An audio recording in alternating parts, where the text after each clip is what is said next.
Penetra detensi da una in rua no dar fen online, também alegadamente lori careta rasta vítima Maria Silva e Becora.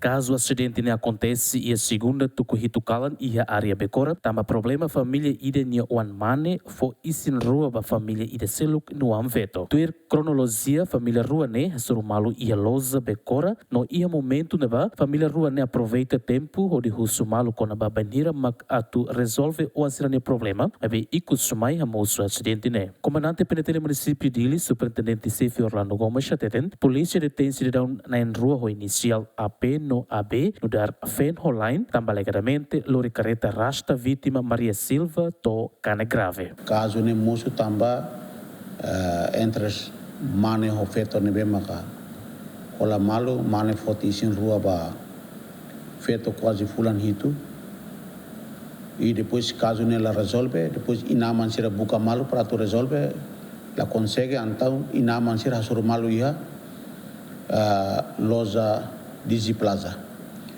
Depois mane ninia ina naman mai compra si a Digi Plaza. E momento neba hosi labarik feto ninia inan mos mai ha surmalu ya neba. E depois ya surmalu ya neba maka hosi labarik feto ninia inan husuba labarik mane ninia ina naman. Kona ba kazu ne bahir mak resolve tamba sinaru fo malu isin rua. Momento ni ba hosi labarik mane ninia ina naman lo ke hela oda matan kareta ninian e depois maka labar feto nia ina ba husu limang kare la ia kareta besi oda matan e depois maka labarik mane nia inan tak oda matan habit lezado ninia liman ia kareta depois maka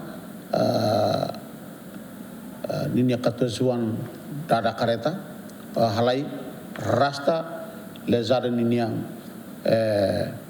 quase rasta quase metros 50 hanesane então resulta lezada ninia ain serne kane liman hoje parte serne nakles e depois ita fotiqueiras suspeito na rua hoje labarak mana ina naman lur queiras baia Cristo Rei esquadra Cristo Rei para halo identificação, processo e ita detém 102 horas. Dadau ne fen online ho inicial AP no AB ne detido hela iha comando penetele município dili onde cumpre horas hitunul recém rua molok apresenta ba Ministério Público. Vítima Maria Silva dadau ne halo hela tratamento e centro saúde Becora tamba cane grave. João Carlos Gemen.